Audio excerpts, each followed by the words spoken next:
నమస్కారం. అధికారం కార్యక్రమానికి స్వాగతం.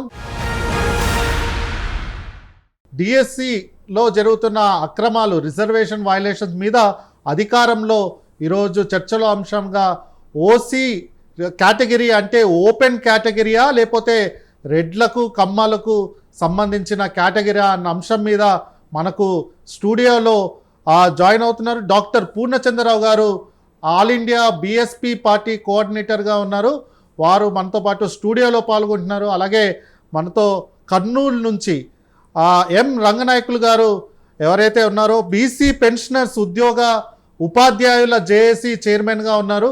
వారు కూడా కర్నూలు నుంచి వర్చువల్గా వారు పాల్గొంటున్నారు ఈ డిబేట్లో ప్రధానంగా చూసినట్లయితే ఓపెన్ కేటగిరీ, అన్రిజర్వ్డ్ కేటగిరీ అంటే అది అందరికీ సంబంధించిన, అక్కడ ఎవరైతే మార్క్స్ పరంగా ఎవరైతే ఓపెన్ కేటగిరీలో వచ్చారో అది ఎస్సీ, ఎస్టీ, బీసీ లేకపోతే మహిళలు ఎవరు వచ్చినా కూడా ఓపెన్ కేటగిరీలో చూపించాలి. ఓపెన్ కేటగిరీలో అక్కడ కూడా ఓపెన్గా మెరిట్గా వచ్చిన వాళ్ళందరినీ ఓపెన్ కేటగిరీలో చూపించిన తర్వాతనే రిజర్వేషన్స్ ఏవైతే ఉన్నాయో ఎస్సీ, ఎస్టీ, బీసీ కేటగిరీలో అలాగే ఉమెన్ కేటగిరీలో ఫిల్ చేయాలి అన్న అంశం మీద జరుగుతుంది. అది ప్రైమరీ ఏదైతే ప్రొసీజరల్ ఏదైతే మెకానిజం ఏదైతే ఉందో అదే జరుగుతుంది. అది సెంట్రల్ యూనివర్సిటీస్ నుంచి, స్టేట్ యూనివర్సిటీస్ నుంచి ఏ రిక్రూట్మెంట్లోనైనా సుప్రీంకోర్టు క్లియర్గా చెప్పడం జరిగింది. ఓసీ కేటగిరీ అంటే ఓపెన్ కేటగిరీ, అందుట్లో ఎస్సీలు, ఎస్టీలు, బీసీలు, మహిళలు ఉంటే మహిళా రిజర్వేషన్ ఉంటే మహిళలు ఎవరైతే ఉన్నారో వాళ్ళు ఓపెన్ కేటగిరీలో కట్ ఆఫ్స్ కనుక క్లియర్ చేసి ఉంటే వారిని ఓపెన్ కేటగిరీలోనే కన్సిడర్ చేయాలి. రిజర్వ్డ్ కేటగిరీకి కన్ఫైన్ చేసి ఈ ఓపెన్ కేటగిరీని ఓన్లీ అగ్రకులాలకు, రెడ్లు, కమ్మోళ్లకు సంబంధించిన కేటగిరీ కాదు అన్న అంశాన్ని, అది ప్రైమరీ సూత్రం. అది రిజర్వేషన్స్ అమలు చేయడానికి మనకు చేస్తున్న ప్రొసీజరల్ ఏదైతే మెకానిజం ఏదైతే ఉందో అది మనం చూడొచ్చు ఓపెన్ కేటగిరీలో. కానీ ఈరోజు మనం డిఎస్సిలో చూసినట్లయితే చాలా అక్రమాలు, చాలా రిజర్వేషన్ వయలేషన్స్ చూస్తున్నాం. ఓపెన్ కేటగిరీ అంటే కొన్ని కులాలకు మాత్రమే ఓపెన్గా ఉంచి ఎవరైతే ఓపెన్ కేటగిరీలో కట్ ఆఫ్స్ని క్లియర్ చేస్తున్నారో వాళ్ళందరినీ కూడా రిజర్వ్డ్ కేటగిరీలో చూపిస్తున్నారనేసి ఆరోపణలు వస్తున్నాయి. అలాగే విత్ ఎవిడెన్స్ ఆల్రెడీ మనకు పూలే టీచర్స్ ఫెడరేషన్ ఆంధ్రప్రదేశ్ వాళ్ళు కూడా వాళ్ళు పోస్టర్లు అలాగే పాంప్లెట్లు, ప్రెస్ మీట్లు పెడుతున్నారు. అక్కడ బీసీలకు ముఖ్యంగా రిజర్వేషన్లు ఏవైతే ఉన్నాయో బీసీ ఏబిసిడిఈ రిజర్వేషన్స్ ఏవైతే ఉన్నాయో ఆ రిజర్వేషన్లో బీసీలో 7%లో ఓపెన్ కేటగిరీలో వచ్చినా కూడా ఈ రిజర్వేషన్ కేటగిరీలో కన్ఫైన్ చేస్తున్నారన్న ఆరోపణలు వస్తున్నాయి. అలాగే మహిళలు కూడా ఓపెన్ కేటగిరీలో కట్ ఆఫ్ క్లియర్ చేస్తే వాళ్ళు రెస్పెక్టివ్ రిజర్వ్డ్ కేటగిరీలో అంటే బీసీ సంబంధించిన కేటగిరీలో ఉమెన్ కేటగిరీలోనే చూపిస్తున్నారు అన్న ఆరోపణలు కూడా అనేక జిల్లాల్లో ఇప్పుడు జరుగుతున్న డిఎస్సి రిక్రూట్మెంట్లో అనేక జిల్లాల్లో నుంచి మనం చూస్తున్నాం. దానికి వ్యతిరేకంగా బీసీ ఆర్గనైజేషన్స్ అలాగే ఆల్ ఇండియా బీఎస్పీ పార్టీ లాంటి పొలిటికల్ పార్టీలు కూడా ఈ ఇష్యూ మీద గవర్నమెంట్కి వ్యతిరేకంగా పోరాటాలు, ప్రెస్ మీట్లు అలాగే పాంప్లెట్లు ఇవన్నీ కూడా రిలీజ్ చేస్తున్నారు. గవర్నమెంట్ ఖచ్చితంగా రిజర్వేషన్ సూత్రం ఏదైతే ఉందో సుప్రీంకోర్టు గైడ్లైన్స్ క్లియర్గా చెప్పిన ఏదైతే పద్ధతి ఉందో ఆ పద్ధతిలోనే వెళ్ళాలనేసి కూడా తెలియజేస్తున్నారు. ఆ అంశం మీద డాక్టర్ పూర్ణచంద్రరావు గారిని ఈరోజు అడుగుదాం. సార్, మీరు కూడా రిక్రూట్మెంట్ బోర్డులో పనిచేసి ఉన్నారు, పోలీస్ రిక్రూట్మెంట్ బోర్డులో కూడా పనిచేస్తున్న చైర్మన్గా ఉన్నారు, అనేక రిక్రూట్మెంట్ మెకానిజమ్స్లో ఉన్నారు, స్టేట్ లెవెల్లో ఉన్నారు, మేబీ పర్హాప్స్ సెంట్రల్ గవర్నమెంట్లో కూడా రిక్రూట్మెంట్లో ప్రొసీజర్స్లో కూడా మీరు పాల్గొని ఉంటారు. సో మీరు ఈ అంశాన్ని ముఖ్యంగా డిఎస్సి రిలేటెడ్ అంశాన్ని, ఇప్పుడు జరుగుతున్న రిక్రూట్మెంట్ అంశాన్ని ఎలా చూస్తారు? ఎలాంటి వయలేషన్స్ జరుగుతున్నాయి? ముందుగా ప్రైమ్ 9 వారికి ఈ సమస్యని తీసుకున్నందుకు ధన్యవాదాలు తెలియజేస్తూ, మీరు కూడా మరి all India OBC students union ప్రెసిడెంట్గా వ్యవహరిస్తున్నారు మీరు, కిరణ్ కుమార్ గారు. మీ ఆధ్వర్యంలో కూడా మీకు కూడా ఈ విషయంలో అపారమైనటువంటి అనుభవం ఉంది. ఇందులో మనం ఏంటంటే ఇప్పుడు మెయిన్ పాయింట్ డిస్కస్ చేసేది ఆంధ్రప్రదేశ్లో డిఎస్సి టీచర్స్ సెలక్షన్స్లో మెరిట్ లిస్ట్ ఇచ్చారు, కానీ సెలక్షన్ లిస్ట్ ఇవ్వలేదు. సెలక్షన్ లిస్ట్ ఇవ్వకుండా మరి కాల్ లెటర్స్ పంపిస్తున్నారు, సర్టిఫికేట్ వెరిఫికేషన్ చేయిస్తున్నారు. మునుపెన్నడూ కూడా ఇలా జరగలే. మనం ఏదైనా సరే రిక్రూట్మెంట్ పారదర్శకంగా ఉండాలని కోరుకుంటాం. అందుకనే మెరిట్ లిస్ట్ ఇవ్వాలి, సెలక్షన్ లిస్టులు కూడా ఇవ్వాలి. అప్పుడు సెలక్షన్లో ఏమైనా లోటుపాట్లు ఉంటే, తెలుసో తెలియకో తప్పులు జరిగితే అభ్యర్థులు కూడా ఏం చేస్తారంటే వెరిఫై చేసుకుంటారు. వెరిఫై చేసుకున్నాక దాన్ని మళ్ళీ మరి రిక్రూట్మెంట్ ఏజెన్సీస్కి రిప్రజెంటేషన్స్ ఇవ్వడం, ఆ తేడాలను బట్టి ఏదన్నా ఆ ఏజెన్సీలు సరిగ్గా వ్యవహరించకపోతే కోర్టులకు వెళ్ళటం, మరి న్యాయాన్ని పొందటం అనేది జరుగుతుంది. అంటే ఒక పారదర్శకంగా ఈ రిక్రూట్మెంట్ ప్రాసెస్ ఉండాలి. ఇక్కడ ఏంటంటే లక్షల కొలది అభ్యర్థులు ఒక రిక్రూట్మెంట్ టెస్ట్కి అటెండ్ అయినప్పుడు వాళ్ళకి తెలుసు ఆ 1,00,000 మందిలో కొంతమందికే ఉద్యోగాలు వస్తాయి, 90-95% మందికి ఉద్యోగాలు రావని అందరికీ తెలుసు. రానివాడు ఏమనుకోవాలంటే న్యాయంగానే నాకు మెరిట్ లేదు కాబట్టి, ఫలానా కేటగిరీ వాడిని కాబట్టి నాకు ఉద్యోగం రాలేదు అనే విషయం ప్రతి అభ్యర్థికి తెలియాలి. అప్పుడేమవుతుందంటే ఈ వ్యవస్థ మీద అతనికి నమ్మకం కలుగుతుంది. ఓహో, ఈ రిక్రూట్మెంట్ సరిగ్గా చేస్తారన్నమాట, ప్రభుత్వం వరకు సరిగ్గా చేస్తారు, పారదర్శకంగా ఉంటుంది. ఆ సాటిస్ఫాక్షన్ ముందు అభ్యర్థికి ఇవ్వాలి. ఉద్యోగం ఇవ్వలేకపోయినా కానీ ఉద్యోగం అన్యాయంగా నాకు ఈ వ్యవస్థ ఇవ్వలేదు అనే అభిప్రాయం ఉండకూడదు యూత్లో. ముఖ్యంగా యూత్లో కనుక ఆ అభిప్రాయాలు ఉంటే, వ్యవస్థ మీద కనుక నమ్మకం సన్నగిలితే అది మంచిది కాదు, దేశానికి మంచిది కాదు, రాష్ట్రానికి మంచిది కాదు, సమాజానికి మంచిది కాదు. ఎందుకంటే ఆ అసంతృప్తి జ్వాలలు ఈ ప్రజాస్వామ్యాన్ని కాల్చివేస్తాయి.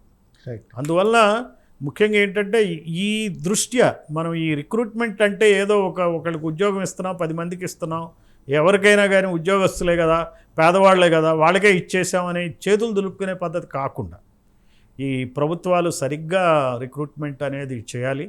ఈ ప్రభుత్వం యొక్క ఏదైతే ఉందో శీల పరీక్ష లాంటిది ఈ రిక్రూట్మెంట్ బాగా చేయటం అంటే అది ఒక శీల పరీక్ష.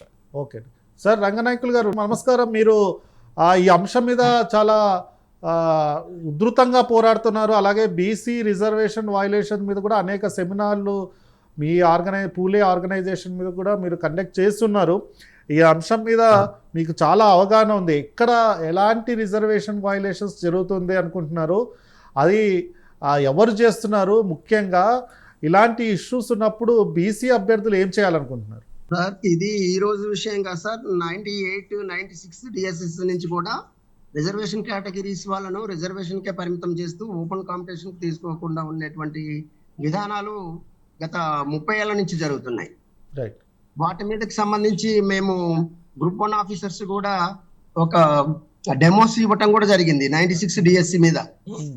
ఇవాళ ఇంకా అప్లై చేసినటువంటి అభ్యర్థులు 3.5 లక్షలకు పైగా ఉండడంతో చిట్ట చివరకు వాళ్ళు ఏ స్థాయికి ఎదిగారంటే సెలెక్టెడ్ లిస్ట్ కూడా ప్రకటించకుండా డైరెక్ట్ గా ఏవి మనకి అర్థం కాకుండా పరిస్థితిలో ఇంతమంది ఉన్నారులే, ఎవరికో ఒకరికి వస్తుంది అనేటువంటి అపోహ క్రియేట్ చేయడం కోసం వాళ్ళు సెలెక్టెడ్ లిస్ట్ కూడా అనౌన్స్ చేయలేదు. ఏది ఏమైనా ఆ సెలెక్టెడ్ లిస్ట్ వస్తే గానీ అసలు విషయాలు బయటికి రావు. ఆ సెలెక్ట్ లిస్ట్ రావడానికి త్రూ కోర్టు ద్వారానైనా మనం అప్లై చేయాల్సినటువంటి పరిస్థితి ఉంది సార్. ఓకే. సో మీరు ఈ లీగల్ బ్యాటిల్కి రెడీ అవుతున్నారా? అంటే ఈ సంఘాలు ఏవైతే ఉన్నాయో మన పూలే టీచర్స్ ఫెడరేషన్ మీరు సో అవును సార్. నెక్స్ట్ ఇప్పుడు ఒకవేళ వాళ్ళు అపాయింట్మెంట్స్ ఇచ్చినను మనం సెలెక్టెడ్ లిస్ట్ మనం కోర్టు ద్వారా తీసుకున్నప్పుడు వాళ్ళు చిట్ట చివరికి మనకి ఎవరికి అన్యాయం జరిగిందో ఆ లిస్టు దగ్గర పెట్టుకుంటే మాత్రమే మనకు అర్థమవుతుంది సార్. అంతవరకు ఏం అర్థం కాదు. ఓకే. అంటే మీరు ఆరోపణలు చేస్తున్నది సెలెక్షన్ లిస్ట్ ఏదైతే order of merit category wise గా వాళ్ళు చూపించలేదు, విత్ మార్క్స్ కానీ లేకపోతే రోస్టర్ ప్రకారం ఎలా సెలెక్ట్ చేశాడు, ఎవరిని సెలెక్ట్ చేశాడు అనేది తెలియాలంటే ఏ కట్ ఆఫ్ ఏ కేటగిరీకి ఏ కట్ ఆఫ్ దగ్గర ఆగిపోయింది. అసలు మెరిట్ వాళ్ళు ఇప్పుడు ఎక్కువ మార్కులు వచ్చిన వాళ్ళు కూడా మాకు కాల్ లెటర్ రాలేదు, వెరిఫికేషన్ కోసం పిలవలేదు అనేటువంటి డైలమాలో ఉన్నారు. విద్యాశాఖ మంత్రికి మీరు ఏమన్నా లెటర్ రాయడం కానీ లేకపోతే సెక్రటరీకి రాయడం కానీ ఈ అంశం మీద చేస్తున్నారా సార్? వాళ్ళు ఈ అధికారులకు రాయడం వల్ల వాళ్ళు ఏమి మా పాలసీ ఇంతే అనేటువంటి ధోరణిలో ఉన్నారు సార్. వాళ్ళు ఒక కోర్టు డైరెక్షన్స్ ద్వారా మాత్రమే ఇది పరిష్కారం అవుతుంది. సో అంటే కోర్టు డైరెక్షన్స్ అంటే మీకు September 5th కల్లా వీళ్ళు అపాయింట్మెంట్స్ చేయాలి అనేసి వీళ్ళు చెప్తున్నారు. అంటే ఏదో అప్పటికల్లా అపాయింట్మెంట్స్ కంప్లీట్ చేసేసి ప్రొసీజర్ అంతా క్లోజ్ చేసేద్దాం అని ఉన్నారు. కానీ అంటే మీరు మండే కల్లా మనం కోర్టుకి అప్రోచ్ అవ్వాల్సిన అవసరం ఉంది. అవును సార్, మేము కొండేపి నుంచి మనకు ఫోన్లు వచ్చినాయి ఈ విషయం మీద. ఒక 4 క్యాండిడేట్స్ వాళ్ళు ప్రిపేర్ అవుతున్నారు. గుంటూరులో వైకే గారు ఉన్నారు, వాళ్ళకు ఆయన ద్వారా కోర్టుకు అప్రోచ్ చేసేటువంటి ప్రయత్నంలో ఉన్నారు సార్ వాళ్ళు. ఓకే, వైకే గారు చాలా అంశాల మీద కూడా చేస్తున్నారు, ఆల్రెడీ రిజర్వేషన్ ఇష్యూస్ మీద చేస్తున్నారు. సో ఇది కావాలనే చేస్తున్నారా? అంటే కొన్ని వర్గాలకి ఈ రిజర్వేషన్లు అంటే వర్తించాలి అంటే ఓపెన్ కేటగిరీ అంటే కొన్ని వర్గాలకు తొత్తు లెక్క చేస్తున్నారు, అంటే వాళ్ళకి రావడానికి ఇదంతా ఒక ఆర్గనైజ్డ్ క్రైమ్ లెక్క కనపడుతున్నట్టుంది. No doubt sir, no doubts, organized. Even అంతకుముందు గవర్నమెంట్ లో జరిగిన సచివాలయం పోస్టులు కూడా 50% వన్ సైడ్ గా ఇచ్చేసుకున్నారు ఓసీలకి. అంటే వాళ్ళంతా స్లాటర్ గా ఉంటారు సార్. ఇప్పుడు ఎవరైతే కొంతమంది అయినా కానీ ముందుకొచ్చి కోర్టు ద్వారా వాళ్ళు లిస్ట్ తీసుకొని మాకు ఇంత మెరిట్ ఉంది, మాకంటే తక్కువ వచ్చిన వాళ్ళకు పోస్ట్ ఎలా ఇచ్చారని కోర్టు ద్వారా క్వశ్చన్ చేసే వరకు ఈ సమస్య మనకు అర్థం కాదు సార్. అది ఆ ప్రయత్నంలో ఉన్నారు అభ్యర్థులు ఉన్నారు సార్. వీలైతే all India OBC students association నుంచి కూడా మేము కూడా, ఎందుకంటే ఆల్రెడీ సుప్రీంకోర్టులో రిజర్వేషన్ అంశాల మీద మేము పోరాడుతూ ఉన్నాం ఆల్రెడీ 2-3 అంశాల మీద. మేము కూడా వీలైతే ఆంధ్రప్రదేశ్ హైకోర్టుకి అప్రోచ్ అయ్యి ఈ అంశాల్లో క్లారిటీ లేకుండా, రిజర్వేషన్ అంశాల్లో క్లారిటీ లేకుండా చేస్తున్నారు, రిజర్వేషన్ ట్రాన్స్పరెన్సీ మిస్సింగ్, ఇక్కడ వెంటనే స్టే ఇవ్వాల్సిన అవసరం ఉందని కూడా మేము కూడా ప్లీడ్ చేసుకుంటాం. మీరు ఈ అంశం మీద మళ్ళీ మీ దగ్గరకు వస్తాం సార్. అంతలోపల సార్ గారితో మాట్లాడదాం. సార్ మీరు చూస్తున్నారు, రంగనాయకులు సార్ చెప్తున్నారు 30 ఏళ్ల నుంచి వీళ్ళు ఇదే సమస్య. 1998లో జరిగిన ఏదైతే రిక్రూట్మెంట్స్ ఉన్నాయో 90s నుంచి ఇప్పుడు దాకా జరుగుతున్న రిక్రూట్మెంట్లో ఓసీ అంటే ఓపెన్ కేటగిరీ, అన్రిజర్వ్డ్ కేటగిరీ పోస్టులన్నీ కూడా కొన్ని వర్గాలకే రిజర్వ్డ్ చేసినట్టుగా వాళ్ళు చెప్తున్నారు. సచివాలయ ఎంప్లాయీస్లో కూడా 50% ఓపెన్ కేటగిరీ, అంటే అందులో ఈవెన్ ఎస్సీ ఎస్టీ బీసీలు ఓపెన్ కేటగిరీలో క్లియర్ చేసిన కట్ ఆఫ్స్ని వాళ్ళని రిజర్వ్డ్ కేటగిరీలో చూపిస్తూ ఓపెన్ కేటగిరీని కొందరికే కన్ఫైన్ చేసినట్టుగా చెప్తున్నారు సార్. మీరు ఆల్రెడీ రిక్రూట్మెంట్ బోర్డ్స్లో మీరు చేస్తున్నారు. సో ఇది ఫస్ట్ టైం ఇలా, అంటే ఫస్ట్ టైం ఈ డిఎస్సిలోనే ఇలాంటివి అవుతున్నట్టుగా కనపడుతున్నాయి. అంటే ఈ డిఎస్సిది కొంచెం డిఫరెంట్. గత 30 సంవత్సరాలుగా ఒక పద్ధతిలో జరిగితే సెలక్షన్ లిస్ట్ ఇచ్చారు. గత డిఎస్సి సెలక్షన్ జరిగినప్పుడు మెరిట్ లిస్ట్ ఇస్తారండి. ఫస్ట్ మెరిట్ లిస్ట్ ఇచ్చినాక సెలక్షన్ లిస్ట్ ఇస్తారు. ఈ సెలక్షన్ లిస్ట్లో ఉన్న అభ్యర్థులకి కాల్ లెటర్స్ పంపిస్తారు. ఈ సెలక్షన్ లిస్ట్ బహిర్గతం చేస్తారు. ఈసారి బహిర్గతం చేయాలి. అది ఈసారి కొత్త మెథడ్ ఏంటంటే మా బహిర్గతం చేయాలి. అందుకనే ఈ పూలే టీచర్స్ ఫెడరేషన్ తరపు నుంచి అన్నం శ్రీనివాసులు గారు వాళ్ళు ఒక ప్రెస్ నోట్ ఇచ్చారు. ప్రభుత్వాన్ని కూడా వాళ్ళు రిక్వెస్ట్ చేస్తున్నారు. ఏంటంటే మీరు సెలక్షన్ లిస్టులు ఇవ్వండి. సెలక్షన్ లిస్టులు ఇస్తే ఏ అభ్యర్థికి ఎంత మెరిట్ ఉందో చూసుకుని ఆ కేటగిరీలో వచ్చిందో లేదో తెలుసుకుంటారు. ఆందోళనకి చెందకుండా ఉండేటువంటి అవకాశం ఉందని చెప్పి వాళ్ళు అడుగుతున్నారు. అంటే ఈ పాత సెలక్షన్స్కి ఈ సెలక్షన్స్కి తేడా అది. ఓవైపు మెరిట్ లిస్ట్, ఇంకోవైపు సెలక్షన్ లిస్ట్ ఇవ్వాలి. అది ఇవ్వలేదు కాబట్టి మనం ఈ రోజున చర్చిస్తున్నాం. సెలక్షన్ లిస్టులు ఉన్నప్పటికీ కూడా కొన్ని అవకతవకలు జరుగుతూ ఉంటాయి. అవకతవకలు జరిగితే మనం చెక్ చేసుకోవడానికి పనికి వస్తుంది. అవును సార్. ఇప్పుడు అవకతవక జరిగిందని ఈ క్యాండిడేట్కి ఎట్లా తెలుస్తుంది మీరు సెలక్షన్ లిస్ట్ ఇవ్వనప్పుడు? సో అందువల్ల ఏంటంటే ఇప్పుడు విద్యామంత్రి ఎవరండి? ఇప్పుడు ఆంధ్రప్రదేశ్ విద్యామంత్రి నారా లోకేష్ గారు. మరి ఆయన ఏంటి యంగస్టరు, చాలా ఐటీ సావీ, చాలా ప్రోగ్రెసివ్ మైండెడ్ అని చెప్తున్నారు. ఇట్లా ఎందుకు చేస్తున్నట్టు లెక్క? ఇప్పుడు ఇంతకుముందు ఇచ్చిన సెలక్షన్ లిస్ట్ ఇప్పుడు ఇవ్వకపోవటం ఏంటి? సో ఇది గమనించాలి. ఇది చాలా అన్యాయం అన్నమాట. తర్వాత క్యాండిడేట్స్ కూడా చేసే ఆరోపణలు ఎలా ఉన్నాయంటే, ఇప్పుడు ఈ సెలక్షన్ చేసేటప్పుడు లిస్టు తయారు చేసేటప్పుడు వెర్టికల్ రిజర్వేషన్ అని చెప్పి హార్జాంటల్ రిజర్వేషన్ అని ఉంటుంది. వెర్టికల్ రిజర్వేషన్ ఏంటి? మనకి సామాజిక వర్గాల వారీగా రిజర్వేషన్ ఉంది. అంటే ఎస్సీ ఎస్టీ బీసీ అది ఇంతవరకు మనం అలా జరుగుతూ ఉంటే 219 నుంచి కొత్త కేటగిరీ రిజర్వేషన్ తయారు చేశారు, ఈడబ్ల్యూఎస్ అని. ఈడబ్ల్యూఎస్ రిజర్వేషన్ అంటే కమ్మారెడ్లకి రిజర్వేషన్, మిగిలిన అగ్ర కులాలకు కూడా రిజర్వేషన్ అనమాట. వీళ్ళకి రిజర్వేషన్ ప్రభుత్వాలేమో వీళ్ళవే. ఈ రోజున కమ్మల ప్రభుత్వం ఉంది, అంతకుముందేమో రెడ్ల ప్రభుత్వం ఉంది. మీరు ఇందాకే విన్నారు కదా, ఈ సచివాలయం ఉద్యోగుల రిక్రూట్మెంట్లో కూడా ఆ రోజున అన్యాయం జరిగింది. ఎందుకంటే రెడ్లకు అనుకూలంగా ఆ రోజు ఈ రోజు మరి కమ్మలకు అనుకూలంగా జరిగిందే అని అనుకోవాల్సి వస్తుంది కదా. మరి ఎందుకు ఇట్లా చేస్తున్నారో తెలియదు.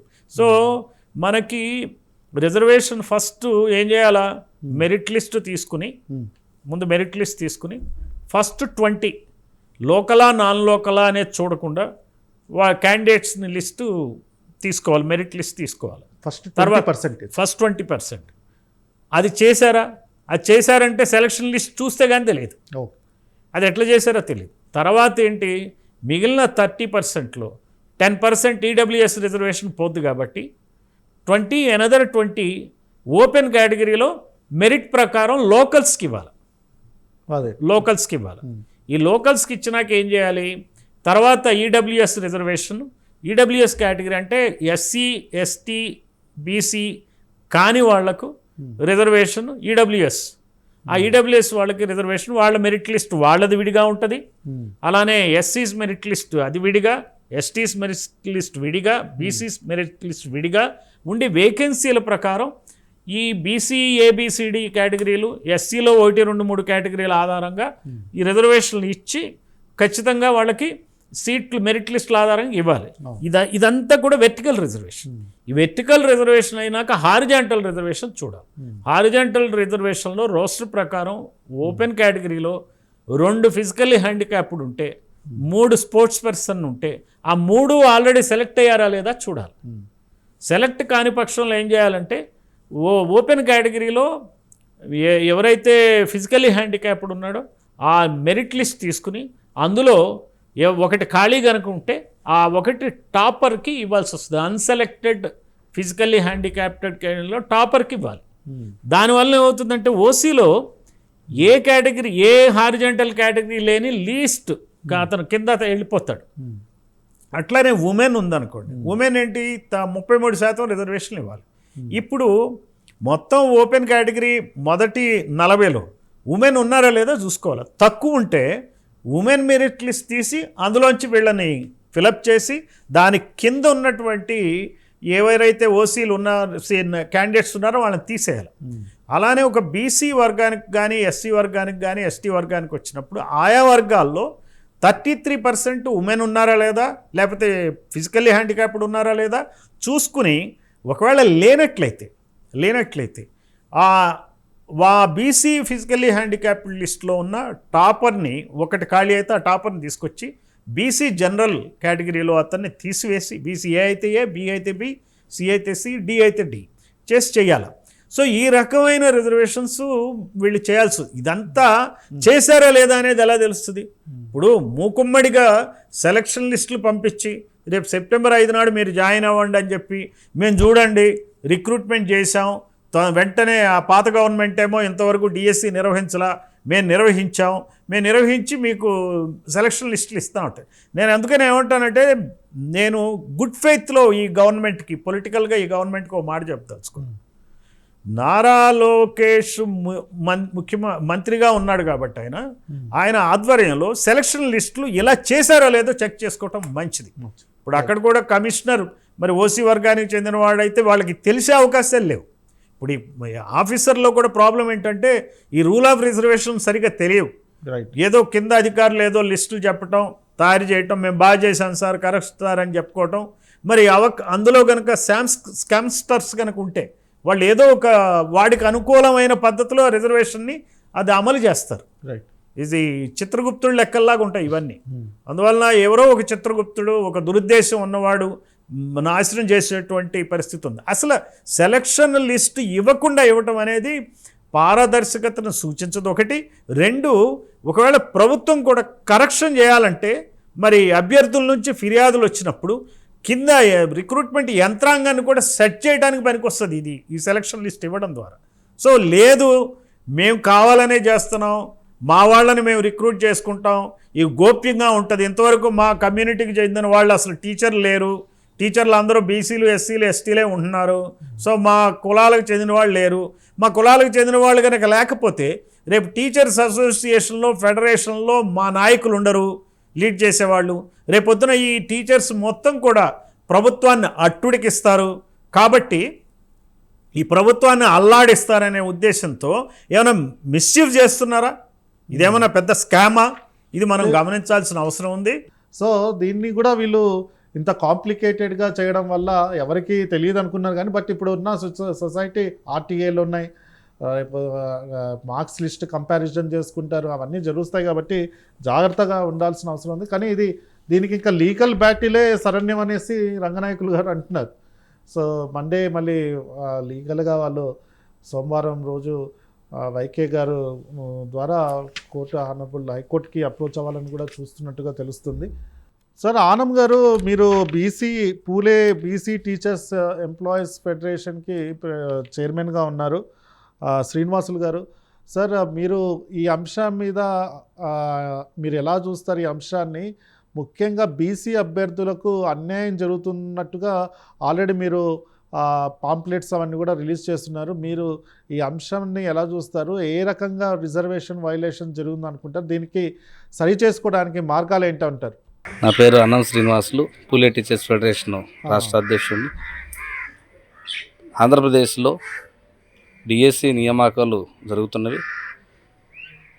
దాదాపు 7 సంవత్సరాల నుంచి ఎదురు చూస్తున్న డిఎస్సి అభ్యర్థులకి కూటమి ప్రభుత్వం నోటిఫికేషన్ ఇచ్చి పరీక్షలు నిర్వహించి వారికి ఫలితాలు ప్రకటించడం హర్షణీయం. అయితే ఈ ఫలితాలు ప్రకటించే విషయంలో మునుపెన్నడూ లేని విధంగా మెరిట్ లిస్టు ప్రకటించిన తర్వాత సర్టిఫికేట్ వెరిఫికేషన్ పేరుతో దాదాపు అభ్యర్థుల్ని ఆందోళనకు గురి చేస్తున్నారు. మెరిట్ లిస్టు ప్రకటించిన తర్వాత సెలక్షన్ లిస్టు ప్రకటించడం, ఆ సెలక్షన్ లిస్టు ప్రకటించిన వాళ్ళని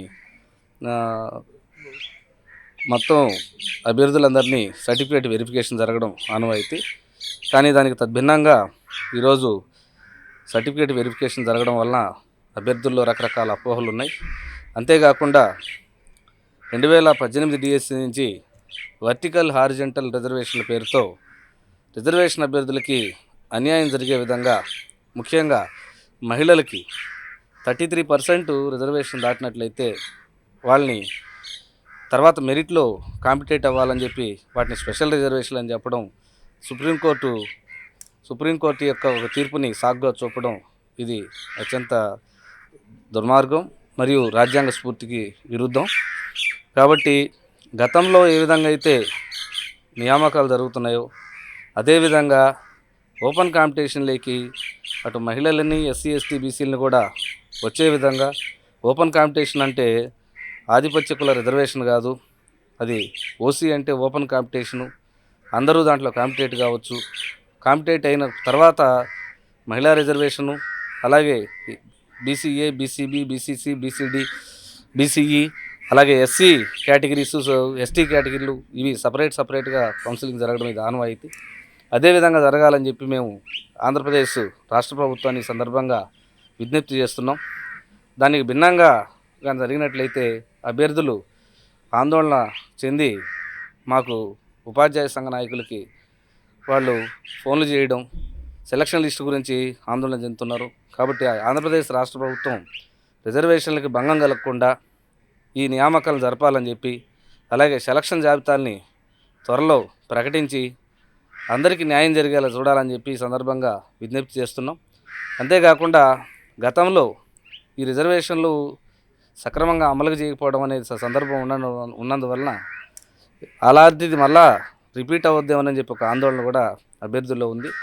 కాబట్టి ముఖ్యంగా హారిజంటల్ రిజర్వేషన్ ద్వారా మహిళలు ఓపెన్ కాంపిటీషన్లోకి వాళ్ళని రాకుండా పరోక్షంగా అడ్డుకోవడమే కాకుండా, ఓపెన్ కాంపిటీషన్లో వచ్చిన వాళ్ళని తీసుకెళ్ళి వాళ్ళని 33%కి లిమిట్ చేయడం వల్ల, వెనకున్న వాళ్ళని తీసుకెళ్ళి రిజర్వేషన్లో కూర్చొని వల్ల రిజర్వేషన్లో కూడా జనరల్ కేటగిరీ అభ్యర్థులు కూడా తర్వాత వాళ్ళకంటే వెనకబడిపోయే పరిస్థితి ఉంది.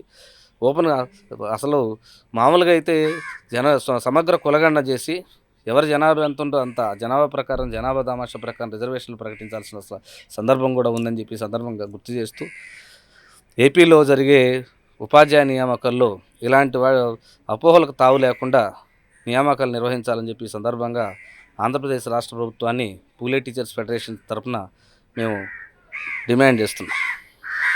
సార్ మొత్తానికి ఈ అంశం మీద ఆల్ ఇండియా బిఎస్పి పార్టీ ఏం చేయాలనుకుంటుంది అంటే ఈ అంశమే కాదు ఇప్పుడు ఇది అంటే ఈ వయలేషన్ అన్నది ఇంకా వేరే రిక్రూట్మెంట్ ప్రాసెస్లో కూడా జరగచ్చు, డిస్ట్రిక్ట్ లెవెల్లో జరగచ్చు, లేకపోతే స్టేట్ లెవెల్లో జరగచ్చు, జోనల్ పోస్ట్లో కూడా ఇలాంటి ఇష్యూస్ మీద రావచ్చు. సో దీనికి మార్గం ఏమంటారు, దీన్ని సొల్యూషన్ ఫైనల్గా ఏం చెప్తారు సార్? ఇప్పుడు ఈ ప్రభుత్వం చేస్తున్నటువంటి అవకతవకలు ఏవైతే ఉన్నాయో ఆంధ్రప్రదేశ్ డిఎస్సి టీచర్ల సెలక్షన్ విషయంలో అది వెంటనే ప్రభుత్వం సరిదిద్దాలి. ఉద్యోగం అంటే ఏదో ఒక వ్యక్తికి ఉద్యోగం కాదండి, ఆ ఒక తరానికి పనికొచ్చే ఉద్యోగం. ఇప్పుడు ఈ ప్రభుత్వాలు ఏమైతే ఓట్ల కోసం దండుకోవడం కోసం ఈ ఏవైతే పెన్షన్లని నిరుద్యోగ వృత్తులని ఇస్తారో అవన్నీ 5 సంవత్సరాల పాటు ఇస్తారో ఎవరో తెలియదు, కానీ ప్రజలను మోసం చేసి ఓట్లు దండుకోవడానికి పనికొచ్చే కార్యక్రమాలు. ఇది కుటుంబానికి పెద్దగా ప్రయోజనం లేదు, ఆ రోజు తిండికి గడవటానికే పనికొస్తాయి. ఉద్యోగం అనేది అట్లా కాదు. ఉద్యోగం అనేది ఒక 30 సంవత్సరాల పాటు ఒక కుటుంబాన్ని ఆదుకుంటుంది, అతని స్థాయిని ఆత్మస్థైర్యాన్ని ఉద్యోగం అనేది పెంచుతుంది. సో అటువంటి ఉద్యోగాలు ఇచ్చేటప్పుడు మరి ఖచ్చితంగా ప్రభుత్వాలు శ్రద్ధ తీసుకోవాలి. ఇప్పుడు ఇందులో ఏంటంటే ఉద్యోగం అంటే రిజర్వేషన్లు ఎందుకు ఇచ్చారు? అంబేద్కర్ ప్రిన్సిపల్ ఏంటి రిజర్వేషన్స్లో? తరతరాలుగా దోపిడీకి గురయ్యారు కాబట్టి రిజర్వేషన్లు ఇవ్వాలి విద్యలో, ఉద్యోగాల్లో, అలాగే చట్టసభల్లో అని చెప్పి ఆయన 1931 నుంచి పోరాడుతూ వచ్చాడు ఆయన. ఈ అంబేద్కర్ ప్రిన్సిపల్ని ఇప్పుడున్న ప్రభుత్వాలు తూట్లు పడుస్తున్నాయి. ఎందుకంటే బీసీ, ఎస్సీ, ఎస్టీలకి వేరే గత్యంతరం ఏముంది చెప్పండి? వ్యాపారాలు చేసుకోవడానికి డబ్బు లేదు, రాజకీయాల్లో మరి ఎమ్మెల్యేలు అయ్యే పరిస్థితులు లేవు. లేనప్పుడు ఉన్నదేంది? వాళ్ళు ఓన్లీ ఉద్యోగాలు చేసుకోవాలా, అటు ప్రైవేట్ కానీ ఇటు గవర్నమెంట్ కానీ. మరి ఈ ఉద్యోగాలు ఇచ్చే చోట ఓ పక్కన ఈడబ్ల్యూఎస్ అని ఒకటి పెట్టి ముఖ్యమంత్రి కులాల వాళ్ళకి రిజర్వేషన్లు ఇచ్చి, ఓ పక్కనేమో రిజర్వేషన్ సిస్టమ్కి తూట్లు పడుస్తున్నారు. తర్వాత ఇచ్చిన రిజర్వేషన్ కూడా సరిగ్గా ఇవ్వట్లే.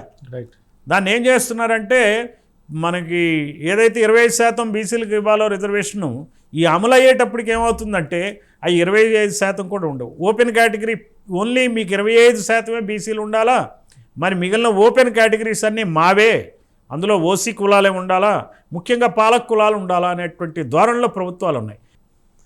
అలా ప్రతి చోట వీళ్ళ వ్యక్తులు ఉండాలి, అసెంబ్లీలోనూ వాళ్ళే ఉండాలా, మరి ఉద్యోగాల్లోనూ వాళ్లే ఉండాలనేటువంటి కుట్రపూరితంగా ఈ రిజర్వేషన్లను అమలు చేస్తున్నారు. దీన్ని all India Bahujan Samaj party ఖచ్చితంగా పోరాడుతుంది, ప్రజల్లోకి ఈ విషయాన్ని తీసుకెళ్తుంది. ఇది రాజకీయ చైతన్యంతోనే ఇలాంటి కుట్రల్ని అరికట్టగలం. అది ఈ వారం అధికారంలో భాగంగా రిజర్వేషన్ అంశం మీద డిఎస్సిలో జరుగుతున్న రిజర్వేషన్ వయలేషన్స్ మీద మాట్లాడారు. మనతో పాటు డాక్టర్ పూర్ణచంద్రరావు గారు, అలాగే వర్చువల్గా రంగనాయకులు గారు, శ్రీనివాసులు గారు కూడా ఈ అంశం మీద మాట్లాడడం జరిగింది. ముఖ్యంగా ఈ అంశాన్ని వదిలే ప్రసక్తే లేదనేసి, అంబేద్కర్ గారు ఇచ్చిన రిజర్వేషన్లకు తూట్లు పొడుస్తున్నారనేసి కూడా మన పూర్ణచంద్రరావు గారు చెప్తున్నారు. ఈ అంశం మీద లీగల్గా అలాగే గ్రౌండ్ మీద కూడా పోరాటానికి సిద్ధమని కూడా తెలియజేస్తున్నారు. రిజర్వేషన్లను అమలు సక్రమంగా ఉండాలనేసి, సామాజిక న్యాయాన్ని పాటించాలనేసి, ఆ ప్రొసీజర్ ఏదైతే ఉందో దాన్ని పాటించాలనేసి కూడా ఈరోజు మన డిబేట్లో మనం ఎవరైతే పార్టిసిపెంట్స్ ఉన్నారో వాళ్ళందరూ కూడా తెలియజేశారు. మరొక అంశం మీద అధికారం డిబేట్లో వచ్చే వారం కలుద్దాం. అప్పటి వరకు సెలవు.